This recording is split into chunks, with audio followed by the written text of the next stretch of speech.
Good morning friends. മനസ്സിലൊരുപാട് നന്മയും സ്നേഹം എല്ലാവരും സ്നേഹിക്കാൻ മാത്രം അറിയാവുന്ന കലാവതി അച്ഛമ്മയുടെ പിറന്നാൾ ആഘോഷത്തിൻ്റെ എപ്പിസോഡിലേക്ക്, ചെമ്പനീർപ്പൂവിൻ്റെ എപ്പിസോഡിലേക്ക് എല്ലാവർക്കും സ്വാഗതം കേട്ടോ. അപ്പോൾ ഇന്നത്തെ കഥ പറയേ. അങ്ങനെ അച്ഛമ്മ ചോദിക്കുന്നുണ്ട്, സച്ചി കൊണ്ടുവരാനും. സച്ചി എന്താടാ പറ്റിയത്, നിൻ്റെ മുഖം എന്തെങ്ങനെ ഇരിക്കണം, നീ ഇങ്ങനെ അല്ലല്ലോ ഉണ്ടാവാറ്, എന്താ നിൻ്റെ മനസ്സിൽ വിഷമം എന്നൊക്കെ ചോദിക്കുമ്പോൾ സച്ചി പറയുന്നുണ്ട്, ഒന്നുമില്ല അച്ഛമ്മ. പറയണ്ട, അല്ല എന്തോ ഉണ്ട്, കാര്യം പറ. നീ പറയുമ്പോൾ ഒന്നുമില്ല അച്ഛമ്മ, നീ പറ, എന്താണെങ്കിലും അച്ഛമ്മോട് തുറന്ന് പറയാമെന്ന് പറയുമ്പോൾ സച്ചി ഇങ്ങനെ പറയണോ പറയണ്ടേ എന്നുള്ള ആ ഒരു ടെൻഷനിൽ പറയണില്ല. അപ്പോൾ അച്ഛമ്മ പറയും, ശരി നീ പറയണ്ട, ഞാൻ രേവതിയോട് ചോദിച്ചോളാം, രേവതി എന്നോട് പറയാതിരിക്കില്ല എന്ന് പറഞ്ഞിട്ട് അങ്ങനെ അവർ ചന്ദ്രോദയത്തിൽ എത്തുന്ന സമയത്ത് അവിടെ രവീന്ദ്രൻ അശോകന് ഫോൺ വിളിച്ച് സംസാരിച്ചുകൊണ്ടിരിക്കുകയാണ്. ആ സമയത്താണ് കലാവതി അച്ഛമ്മേനെയും കൊണ്ട് സച്ചി കാറിൽ വന്നിറങ്ങുന്നത്. അപ്പോൾ അച്ഛമ്മയെ കണ്ട ഉടനെ രവീന്ദ്രൻ ഇറങ്ങിയിട്ട് അമ്മ എന്താ ലേറ്റായി ചോദിക്കുമ്പോൾ, എൻ്റെ വണ്ടി ലേറ്റായി, ഞാനും ലേറ്റായി, എൻ്റെ വണ്ടി നേരത്തെ വന്ന് ഞാനും വരും എന്ന് പറയും. അങ്ങനെ അച്ഛമ്മയുടെ പിറന്നാളല്ലേ, 1000 വർഷം അച്ഛമ്മ ഇനിയും ജീവിച്ചിരിക്കട്ടെ, പൂർണ്ണചന്ദ്രൻ്റെ തേജസ്സോട് കൂടി ജീവിച്ചിരിക്കട്ടെ എന്നൊക്കെ പറയുമ്പോൾ, പിന്നെ 1000 വർഷം എന്താടാ എന്നൊക്കെ ചോദിച്ചിട്ട് അങ്ങനെ ഒരു അകത്തേക്ക് കയറുമ്പോൾ സുധി ബലൂണിൽ നിന്ന് വീർപ്പിക്കാൻ നമ്മൾ കാണാൻ പറ്റാത്തൊരു കാഴ്ച, അതായത് വിശ്വസിക്കാൻ പറ്റാത്ത കാഴ്ച, ഒന്നും ചെയ്യാത്ത സുധി ബലൂണ് വീർപ്പിക്കുന്ന കാഴ്ചയാണ് നമ്മൾ കണ്ടത്. അച്ഛമ്മ അവിടുത്തെ ഒരുക്കങ്ങളൊക്കെ കണ്ടിട്ട് ആകെ ആശ്ചര്യപ്പെട്ടു പോകണം. എൻ്റെ ദൈവമേ, ഇതെന്താ ഇവിടെ വലിയ ഫംഗ്ഷനായിട്ടാണല്ലോ എന്നൊക്കെ പറയുമ്പോൾ, പിന്നെ ഞങ്ങൾ അച്ഛമ്മയ്ക്ക് വേണ്ടി ഞങ്ങൾക്ക് ഇതല്ലാതെ വേറെ എന്തെങ്കിലും ചെയ്യാനുണ്ടോ എന്നൊക്കെ ചോദിക്കുകയാണ്. അപ്പം അങ്ങനെ പറയുക, ഒരാളോടുള്ള സ്നേഹവും നന്മയൊന്നും അതൊന്നും പറഞ്ഞുണ്ടാക്കിക്കണ്ടല്ല, അതൊക്കെ സ്വന്തം മനസ്സിന് തോന്നേണ്ടതാണ്, അതൊന്നും നമ്മളായിട്ട് പറഞ്ഞു കൊടുത്തിട്ട് വേറൊരാളെ കൊണ്ട് ചെയ്യിക്കേണ്ടതല്ല എന്നൊക്കെ പറയുമ്പോൾ ചന്ദ്രമതി ഇതൊക്കെ കേൾക്കുമ്പോൾ ചിരി കൊട്ടാണ്, ഇങ്ങനെ ചുണ്ടൊരു വസ്തുക്ക് കൊട്ടി പരിഹസിക്കുകയാണ്. അപ്പോൾ വർഷം വന്നിട്ട് ചോദിക്കും, അച്ഛമ്മ ഇപ്പോഴും എന്ത് സ്മാർട്ടാണ്, അച്ഛമ്മ ഇപ്പോഴും 25കാരിയുടെ ചുറുചുറുക്ക്, അച്ഛമ്മയുടെ ഈ ചുറുചുറുക്കിൻ്റെ സീക്രട്ട് എന്താണെന്ന് ചോദിക്കുകയാണ്. അപ്പോൾ അച്ഛമ്മ പറയും, ഏട്ടാ ശ്രീകാന്തേ, ഈ വർഷം എന്താടാ പറയണത് ചോദിക്കുമ്പോൾ, അല്ല അച്ഛമ്മ ഇത്രയും ചെറുപ്പമായിരിക്കുന്നതിൻ്റെ രഹസ്യം എന്താണെന്ന് ചോദിക്കുകയാണെന്ന് പറയാണ്. അപ്പോൾ അച്ഛമ്മ പറയാണ്, എല്ലാവരോടും മനസ്സിൽ നന്മയും സ്നേഹമൊക്കെ ആയിട്ട് പെരുമാറി എന്ന് ഇതുപോലെ ചുറുചുറുക്കായിട്ട് ഇരിക്കാൻ പറ്റും മോളെ എന്ന് പറഞ്ഞിട്ട് വർഷയോട് പറയാണ്. അപ്പോൾ ആ സമയത്ത് രേവതി അവിടെ വന്ന് രേവതി അച്ഛമ്മേനെ കാണുമ്പോൾ രേവതിക്ക് സന്തോഷമാവും കേട്ടോ. മനസ്സിലെ നന്മയും സ്നേഹം എല്ലാവരോടും ഉണ്ടെന്നുണ്ടെങ്കിൽ നമ്മളെപ്പോഴും ആ സന്തോഷം നമ്മുടെ മുഖത്തും കാണും. അതുപോലെ തന്നെ ഇപ്പോൾ പറഞ്ഞല്ലോ വർഷം ഞാൻ ചുറുചുറുക്കായിട്ടിരിക്കുന്നത് എന്താണ്, അതെ നിങ്ങളുടെ അമ്മായിമ്മയെ പോലെ അമ്മിക്കല്ലല്ല ഞാൻ, ഒരു ഭാഗത്തിരുന്നാൽ ഞാൻ അവിടെ ഇരിക്കില്ല, ഞാൻ രാവിലെ തൊട്ട് മൂവന്തിയോളം ഞാൻ എല്ല് മുറിയെ പണിയെടുക്കുക, അഹോരാത്രം ഞാൻ കഷ്ടപ്പെടും, ആ കഷ്ടപ്പാടിൻ്റെ ആ ചുറുചുറുക്കാണ് എനിക്ക് ഇപ്പോഴും ഉള്ളത് എന്ന് പറയാണ്. അപ്പോൾ അതൊക്കെ കേൾക്കുമ്പോൾ ചന്ദ്രമതിക്ക് വലിയ രസമൊന്നുമില്ല, ചന്ദ്രമതിയുടെ മുഖം പോവാണ് കേട്ടോ. അത് കഴിഞ്ഞ് രവീന്ദ്രൻ പറയും, അമ്മയ്ക്ക് എന്ത് തന്നാലും മതിയാവില്ല, പക്ഷേ ഞങ്ങളുടെ ഇഷ്ടം പോലെ ഞങ്ങളിന്ന് ആഘോഷിക്കാൻ അമ്മയ്ക്ക് കുറേ സമ്മാനങ്ങളൊക്കെ ഇവർ കരുതി വെച്ചിട്ടുണ്ട് കേട്ടോ എന്നൊക്കെ പറയും.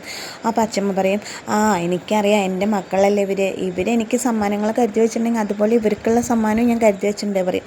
അപ്പോൾ രേവതി ചോദിക്കും, അല്ല അച്ഛമ്മേ എല്ലാവർക്കും ഉണ്ട് സമ്മാനങ്ങൾ ചോദിക്കുമ്പോൾ, ഇല്ല, ഇന്നത്തെ ദിവസം നിങ്ങളൊക്കെ സമ്മാനങ്ങൾ തരില്ല, അതിൽ എൻ്റെ മനസ്സ് കണ്ടറിഞ്ഞ് എൻ്റെ മനസ്സിൽ ഏറ്റവും കൂടുതൽ എന്നെ സന്തോഷിപ്പിക്കുന്ന സമ്മാനം ആരാണോ തരുന്നത് അവർക്കാണ് ഞാൻ എൻ്റെ സമ്മാനം കൊടുക്കുക എന്ന് പറയാണ്. അങ്ങനെ അച്ഛമ്മ പറയുകയാണ്, ഇന്നത്തെ സമ്മാനത്തിൽ അറിയാം നിങ്ങൾ എന്നെ എത്രത്തോളം മനസ്സിലാക്കിയിട്ടുണ്ടെന്ന്, ഇന്നത്തെ സമ്മാനം എനിക്ക് തരും പറയാൻ എൻ്റെ മനസ്സ് നിങ്ങൾ എത്രത്തോളം മനസ്സിലാക്കിയിട്ടുണ്ടെന്ന് പറയണം. അപ്പോൾ രവീന്ദ്രൻ പറയാണ്, അച്ഛമ്മ പണ്ടും അങ്ങനെ തന്നെ എല്ലാവർക്കും ഇങ്ങനെ ഓരോ പണി കൊടുത്തുകൊണ്ടിരിക്കുന്നു പറയണം. അപ്പോൾ അച്ഛമ്മ പറയാം, അതെ ഞാൻ അങ്ങനെ തന്നെയാണ്, എൻ്റെ മക്കളേനെയും കൊച്ചുമക്കളേനെയും ഒക്കെ സ്നേഹിച്ച് നടക്കണമല്ലോ എൻ്റെ സന്തോഷം, ഞാൻ മരിക്കണവരെ അങ്ങനെ തന്നെ ആയിരിക്കും എന്ന് പറയണം.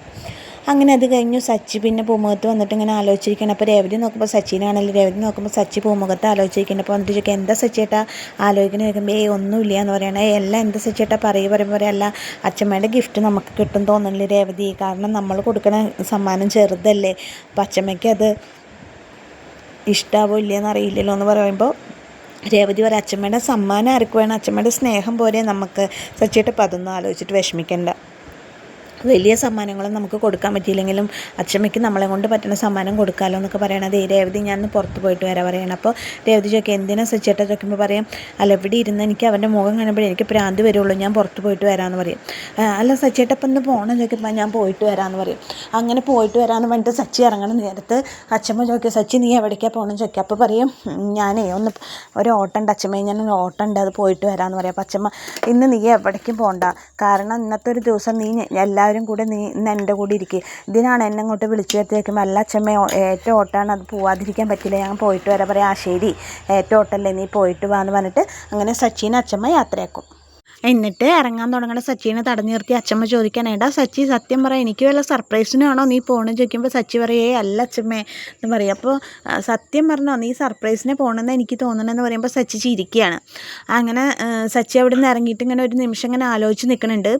ഈ സമയത്ത് സുധിയുടെ റൂമിലിരുന്നിട്ട് ഇങ്ങനെ ആലോചിക്കുക, അച്ചമ്മയുടെ കയ്യിൽ കുറേ കാശുണ്ട്, അച്ചമ്മ കാശായിരിക്കുമോ സമ്മാനമായിട്ട് തരിക എന്നിങ്ങനെ ആലോചിച്ചിരിക്കുന്ന സമയത്ത് ശ്രുതി റൂമിലേക്ക് വരുന്നിട്ട് ചോദിക്കുക, എന്താ ശ്രുതി ആലോചിക്കുന്നത് ചോദിക്കുമ്പോൾ പറയും, അല്ല ശ്രുതി അച്ചമ്മ എന്താ സമ്മാനം തരുമെന്ന് ആലോചിക്കുക, അതറിയില്ലേ 2 ഫ്ലാറ്റ് പറയും. ഫ്ലാറ്റോ? അതെ ഇപ്പോൾ ശ്രുതി ഫ്ലാറ്റാണ് അച്ചമ്മ തരുന്നത് ചോദിക്കുമ്പോൾ ശ്രുതി പറയും, എൻ്റെ ശ്രുതി അതെങ്ങനെ എനിക്കറിയാനാ, അച്ചമ്മ എന്താ കൊടുക്കണമെന്ന് അച്ചമ്മയ്ക്കല്ലേ അറിയുള്ളൂ. അപ്പോൾ ശ്രുതി പറയാം, നമ്മളെന്ത് കൊടുത്തിട്ടും കാര്യമില്ല, അച്ചമ്മയുടെ സമ്മാനം സച്ചിക്ക് തന്നെ കൊടുക്കുള്ളൂ, കാരണം അച്ചമ്മയ്ക്ക് ഏറ്റവും ഇഷ്ടം സച്ചിനെ, അവൻ എന്ത് കൊടുത്താലും അച്ചമ്മ ആ സമ്മാനം അവൻ തന്നെ കൊടുക്കുള്ളൂ എന്ന് പറഞ്ഞിട്ട് ശ്രുതി നിരാശയോട് കൂടിയിട്ട് ഇരിക്കുകയാണ്. ശ്രുതി അങ്ങനെ നിരാശപ്പെടാൻ വരട്ടെ, സച്ചിക്ക് തന്നെ ഗിഫ്റ്റ് കിട്ടുന്നൊന്നും ശ്രുതി ഇപ്പം തന്നെ ഉറപ്പിച്ച് പറയണ്ട, ശ്രുതി നോക്കിക്കോ അച്ഛമ്മയുടെ ഗിഫ്റ്റ് നമുക്കാണ് കിട്ടുക എന്ന് പറയും. അപ്പോൾ ശ്രുതി പറയും, ശരിയാ 475 രൂപയുടെ സാരി ഞാൻ എടുത്ത് വെച്ചേക്കണം, അത് മേടിച്ച് അച്ഛമ്മയുടെ മനസ്സ് നിറയും, അച്ഛമ്മയുടെ ഗിഫ്റ്റ് എനിക്ക് കിട്ടും, അത് അച്ഛമ്മ വാങ്ങിയ തന്നെ സംശയം എന്ന് പറയാണ്. അപ്പോൾ അതെന്താ ശ്രുതി നീ അങ്ങനെ പറയണം, അതേ നമ്മൾ 2 ആളും ഗിഫ്റ്റ് കൊടുക്കണം അച്ഛമ്മയ്ക്ക്. അപ്പോൾ ഞാനെന്താ ഗിഫ്റ്റ് കൊടുക്കണം എന്നറിയോ ശ്രുതിക്ക്, എന്നോട് പറഞ്ഞാലേ അറിയില്ല, എന്നോട് പറഞ്ഞിട്ടില്ലല്ലോ, പറയാതെ ഞാനെങ്ങനെ അറിയാമെന്ന് ചോദിക്കുമ്പോൾ പറയും, ഞാൻ അച്ഛമ്മേനെ ഒന്ന് മേക്ക് ഓവർ ചെയ്യും പറയും. മേക്ക് ഓവറാ? അച്ഛമ്മയൊന്നും അതിനെ സമ്മതിക്കില്ല ശ്രുതി എന്ന് പറയും. ആര് പറഞ്ഞു? അച്ഛമ്മേനെ ഞാൻ നോക്കിക്കോ, ഇന്നത്തെ കാലത്ത് ഒരാൾ മേക്കപ്പ് ചെയ്യാതെ പുറത്തേക്ക് ഇറങ്ങാറില്ല, ഞാൻ നോക്കിക്കോ അച്ഛമ്മേനെ എന്താ മേക്ക് ഓവർ ചെയ്തിട്ട് ഒരു 20 വയസ്സ് കുറച്ചിട്ട് നല്ല സുന്ദരി മണിയാക്കും, അപ്പോൾ അച്ഛമ്മയ്ക്ക് സന്തോഷമാവും എന്ന് പറയണ ശ്രുതി. അപ്പോൾ ശ്രുതി പറയണ അത് നല്ല ഐഡിയ ശ്രുതി, അപ്പോൾ ചിലപ്പോൾ അച്ഛമ്മ അതിൽ വീഴുമെന്ന് പറയാണ്. എന്നിട്ട് ശ്രുതി അപ്പം തന്നെ പറയണം, വേണ്ട ശ്രുതി ഇതൊന്നും ശരിയാവില്ല, അതൊന്നും അച്ഛമ്മ ചിലപ്പോൾ ദേഷ്യം വരും അച്ഛമ്മയ്ക്ക്, നീ ഇതൊന്ന് മാറ്റി പിടിക്കുക പറയണം. അപ്പോൾ ശ്രുതി പറയണം, പറ്റില്ല, ഞാൻ എന്തായാലും ഇത് ഉറപ്പിച്ചു എന്ന് പറയണം. അപ്പോൾ ശ്രുതി പറയും, അല്ല ശ്രുതി നമുക്കൊരു കാര്യം ചെയ്താലോ, നമുക്ക് അച്ഛമ്മയ്ക്ക് ഏറ്റവും ഇഷ്ടപ്പെട്ട എന്തെങ്കിലും ഒരു സാധനം ആലോചിക്കുമ്പോൾ സാരി അച്ഛമ്മയ്ക്ക് ഇഷ്ടാവില്ലായിരിക്കാം, നമുക്കൊരു കാര്യം ചെയ്യാം, അച്ഛമ്മയ്ക്ക് പണ്ടൊരു കരിമണിമാല, വലിയ ഒരു കരിമണിമാല ഉണ്ടായിരുന്നു അച്ഛമ്മയുടെ കാര്യത്തിൽ, അത് നഷ്ടപ്പെട്ടപ്പോൾ അച്ഛമ്മയ്ക്ക് വലിയ സങ്കടമായിരുന്നു, അച്ഛമ്മ ആ മാല പോയാലും ഒരുപാട് സങ്കടപ്പെടുന്നത് ഞാൻ കണ്ടിട്ടുണ്ട്, നമുക്ക് അങ്ങനത്തെ ഒരു കരിമണിമാല മേടിച്ചു കൊടുത്താലോ. അപ്പോൾ ശ്രുതി പറയും, അത് നല്ല ഐഡിയ, അതെ അങ്ങനത്തെ ഒരു കരിമണിമാല നമുക്ക് മേടിച്ചു കൊടുക്കാം, അപ്പോൾ എന്താവും അച്ഛമ്മയ്ക്ക് സന്തോഷമാവും, അച്ഛമ്മയുടെ ഗിഫ്റ്റ് നമുക്കും കിട്ടും. അപ്പോൾ ശ്രുതി പറയാണ്, പക്ഷേ കരിമണിമാല 500 രൂപയ്ക്ക് കിട്ടില്ലല്ലോ, കരിമണിമാല മേടിക്കണമെന്നുണ്ടെങ്കിൽ നല്ല പൈസ ചിലവാക്കണ്ടേ എന്ന് ചോദിക്കുകയാണ് ശ്രുതിയോട്. അപ്പോൾ ശ്രുതി പറയണ, ശരിയാണല്ലോ കരിമണിമാലയ്ക്ക് നല്ല പൈസ വേണമല്ലോ. ശ്രുതി പറയാണ്, കുഴപ്പമില്ല ശ്രുതി, നമുക്ക് കരിമണിമാല മേടിച്ച് കൊടുക്കാം, നമ്മുടെ കയ്യിൽ നിന്ന് കുറച്ച് പൈസ ചിലവായാലും അതിനെക്കാട്ടിലും വലിയ ഗിഫ്റ്റല്ലേ അച്ഛമ്മയുടെ അടുത്ത് നിന്ന് കിട്ടുക, നമുക്ക് കുറച്ച് പൈസ പോയാലും കുഴപ്പമില്ല, നമുക്കത് മേടിച്ച് കൊടുക്കാം, അപ്പോൾ അതിലും വലിയ സമ്മാനമായിരിക്കും നമുക്ക് അച്ഛമ്മ തരിക എന്ന് പറയണം. അപ്പോൾ ശ്രുതി പറയും, ശരി എന്നാൽ നമുക്ക് ഇപ്പം തന്നെ പോകാമെന്ന് പറയണം. അങ്ങനെ ശ്രുതി പുറപ്പെടുമ്പോൾ ശ്രുതി, അയ്യോ എൻ്റെ 475 രൂപയുടെ സാരി പറഞ്ഞിട്ട് സാരി എടുക്കണം, ഇതെന്താ ശ്രുതി ചോദിക്കുമ്പോൾ, ഇത് ഞാൻ 475 രൂപയ്ക്ക് അച്ഛമ്മയ്ക്ക് മേടിച്ച സാരിയാണ്, ഇനിയിപ്പോൾ ഇത് എന്തായാലും തിരിച്ചു കൊടുക്കാം, അപ്പോൾ ആ 475 രൂപ നമുക്ക് തിരിച്ചു കിട്ടുമല്ലോ എന്ന് പറയുമ്പോൾ, എൻ്റെ ശ്രുതിയുടെ ഒരു കാര്യം അതവിടെ വെക്കി പറയണം. അപ്പോൾ ശ്രുതി ചോദിക്കും, അല്ല അപ്പോൾ ഇത് തിരിച്ചു കൊടുക്കണ്ടേ? വേണ്ട പറയുമ്പോൾ, വേണ്ടെങ്കിൽ വേണ്ട, എൻ്റെ 475 രൂപയ്ക്ക് ഒരു വിലയില്ലല്ലോ എന്ന് പറയാണ് ശ്രുതി. ഈ സമയത്ത് വർഷയും ശ്രീകാന്തും കൂടിയിട്ട് അച്ഛമ്മയുടെ ഗിഫ്റ്റിൻ്റെ കാര്യം തന്നെയാണ് അവിടെയും ചർച്ച വരുന്നത്. വർഷയും ശ്രീകാന്തും ചോദിക്കുകയാണ് പരസ്പരം, എന്തായിരിക്കും അച്ഛമ്മ ഗിഫ്റ്റ് തരാൻ ഉദ്ദേശിക്കുന്നത്. അപ്പോൾ വർഷ പറയണം, അച്ഛമ്മ ഒരു പിടിയും കിട്ടണില്ലല്ലോ ശ്രീകാന്തേ, അച്ഛമ്മ എന്ത് ഗിഫ്റ്റ് ആയിരിക്കും തരുന്നുണ്ടാവുക ചോദിക്കുമ്പോൾ ശ്രീകാന്ത് പറയണം, പണ്ട് തൊട്ടേ അച്ഛമ്മ ഇങ്ങനെയാണ്, എല്ലാവർക്കും മത്സരം വെച്ചിട്ട് അച്ഛമ്മ എന്തെങ്കിലും ഒരു ചോക്ലേറ്റ് ആണെങ്കിൽ പോലും എല്ലാവർക്കും മത്സരം വെച്ചിട്ടേ കൊടുക്കുള്ളൂ എന്നൊക്കെ പറയണം. അപ്പോൾ വർഷ പറയണം, ശരിക്കും പറഞ്ഞാൽ അച്ഛമ്മ എന്ത് കാര്യത്തിലും ഒരു സസ്പെൻസ് നിലനിർത്തുട്ടോ, അച്ഛമ്മ ശരിക്കും ഒരു നല്ല സ്റ്റോറി ടെല്ലർ, അച്ഛമ്മ ഒരു സീരിയൽ സിനിമയൊക്കെ എടുക്കുകയാണെങ്കിൽ അത് ഹിറ്റായേനെ എന്നൊക്കെ പറയാണ് വർഷ. അപ്പോൾ അവിടെയും ചർച്ച വരുന്നത് അച്ഛമ്മേനെ പറ്റിയിട്ട് തന്നെയാണ്. അങ്ങനെ ശ്രീകാന്തും വർഷയും കൂടി അച്ഛമ്മയുടെ ഗിഫ്റ്റ് എന്തായിരിക്കും എന്നുള്ള അടിപൊളിയായിട്ടുള്ള ചർച്ചയാണ്. അപ്പോൾ ശ്രീകാന്തിനോട് ചോദിക്കും വർഷ, ശ്രീകാന്തെ അച്ഛമ്മയുടെ ഗിഫ്റ്റ് നിനക്കാണോ ചെറുപ്പത്തിലൊക്കെ കിട്ടാറ് ചോദിക്കുമ്പോൾ, അല്ല എല്ലാ പ്രാവശ്യവും സച്ചേട്ടനെ കിട്ടാറ്, പക്ഷേ സച്ചേട്ടൻ അതെപ്പോഴും എനിക്ക് വേണ്ടിയിട്ട് മാറ്റി വയ്ക്കും, സച്ചേട്ടൻ മേടിക്കാറില്ല, സച്ചേട്ടൻ എപ്പോഴും തോറ്റു തന്നിട്ട് എന്നെ ജയിപ്പിക്കുകയാണ് ചെയ്യാറ്, അപ്പോൾ ഇപ്പോഴും നിനക്ക് ഗിഫ്റ്റ് കിട്ടും, സച്ചേട്ടൻ തോറ്റിട്ട് നിന്നെ ജയിപ്പിക്കുന്നതാണോ വിചാരിക്കുന്നത് നോക്കുമ്പോൾ, എനിക്കറിയില്ല ഇപ്പോൾ സച്ചേട്ടൻ എന്താ ചെയ്യാന്ന് എനിക്കറിയില്ല പറയുമ്പോൾ വർഷ പറയും, വേണ്ട ശ്രീകാന്ത് അങ്ങനത്തെ ഗിഫ്റ്റ് നമുക്ക് വേണ്ട, നമുക്ക് നമ്മളായിട്ട് തന്നെ ഗിഫ്റ്റ് മേടിച്ചു കൊടുത്ത് അച്ഛമ്മേനെ ഇമ്പ്രസ് ചെയ്തിട്ട് ആ ഗിഫ്റ്റ് നമുക്ക് മേടിക്കണം എന്ന് പറയാണ്. അപ്പോൾ ശ്രീകാന്ത് പറയും, അപ്പോൾ അച്ഛമ്മയുടെ കയ്യിൽ നിന്ന് ഗിഫ്റ്റ് മേടിക്കണം എന്നുള്ള ആഗ്രഹം നിനക്കുണ്ടല്ലേ. അപ്പോൾ വർഷ പറയും, അതെ ചെറുപ്പം തൊട്ടേ ഞാൻ പങ്കെടുക്കുന്ന കോമ്പറ്റീഷനിലെല്ലാം ഞാനാണ് വിൻ ചെയ്യാറ്, ഇതും അതുപോലെ എനിക്ക് വിൻ ചെയ്യണം എന്ന് ആഗ്രഹമുണ്ട്, അച്ഛമ്മയ്ക്ക് ഇമ്പ്രസ് ചെയ്യുന്ന ഒരു ഗിഫ്റ്റ് മേടിച്ചു കൊടുത്തിട്ട് ഈ സമ്മാനം ഞാൻ തന്നെ വിൻ ചെയ്യുമെന്ന് പറയണം. അപ്പോൾ ശ്രീകാന്ത് പറയണം, നോക്കാം, സമ്മാനം തരുന്നത് അച്ഛമ്മയല്ലേ, ആർക്കാ കിട്ടുക എന്ന് നോക്കാമെന്ന് പറയണം. ഈ സമയത്ത് ചന്ദ്ര രവീന്ദ്രനോട് ചോദിക്കേണ്ട, രവിയേട്ടാ നമ്മൾ എന്താ ഗിഫ്റ്റ് മേടിച്ചു കൊടുക്കണം ചോദിക്കുകയാണ്, എന്ത് അല്ല നമ്മൾ അമ്മയ്ക്ക് എന്ത് ഗിഫ്റ്റ് മേടിച്ചു കൊടുക്കണം, അമ്മയുടെ പിറന്നാളല്ലേ, നമ്മൾ എന്ത് ഗിഫ്റ്റാണ് മേടിച്ചു കൊടുക്കാൻ ഉദ്ദേശിക്കണമെന്ന് ചോദിക്കുകയാണ് ചന്ദ്ര രവീന്ദ്രനോട്. എന്നിട്ട് വീണ്ടും ചോദിക്കുക ചന്ദ്ര രവീന്ദ്രനോട്, രവിയേട്ടാ എന്ത് ഗിഫ്റ്റാണ് മേടിച്ചു കൊടുക്കണമെന്ന് ചോദിക്കുമ്പോൾ രവീന്ദ്രൻ പറയുന്നത്, അമ്മ ഗിഫ്റ്റൊന്നും വേണ്ടെന്നല്ലേ പറഞ്ഞു. പറഞ്ഞ് എങ്ങനെ ശരിയാവുക രവിയേട്ടാ, നിങ്ങളെ 10 മാസം ചുവന്ന് പ്രസവിച്ച അമ്മയല്ലേ, അമ്മയ്ക്ക് എന്തെങ്കിലും ഗിഫ്റ്റ് കൊടുക്കണ്ടേ, അങ്ങനെ ഗിഫ്റ്റൊന്നും വേണ്ട ചന്ദ്രയെ, അമ്മ അതൊന്നും മേടിക്കില്ല എന്ന് പറഞ്ഞിട്ടില്ലല്ലേ ചോദിക്കുമ്പോൾ, അതൊന്നും പറഞ്ഞാൽ പറ്റില്ല രവിയേട്ടാ, അമ്മ അതൊക്കെ പറയും, പക്ഷേ അമ്മയ്ക്ക് എന്തെങ്കിലും ഗിഫ്റ്റ് നമ്മൾ കൊടുത്തേ പറ്റൂ എന്ന് പറയാണ്. അപ്പോൾ രവീന്ദ്രൻ പറയണത്, വേണ്ട ചന്ദ്രയെ, അമ്മ അത് മേടിക്കില്ല, അമ്മ പറഞ്ഞല്ലോ ഗിഫ്റ്റൊന്നും വേണ്ടാന്ന്, നിങ്ങളതൊക്കെ പറയും. അപ്പോൾ പറയും, അമ്മയുടെ മനസ്സ് ഏറ്റവും കൂടുതൽ സന്തോഷിപ്പിക്കുന്ന രവിയേട്ട എന്ന് പറയുമ്പോൾ, ഇപ്പം മനസ്സിലായി ചന്ദ്രയെ, നിനക്ക് അമ്മയുടെ സമ്മാനം മേടിക്കാനുള്ള സൂത്രമാണല്ലേ ചോദിക്കണം.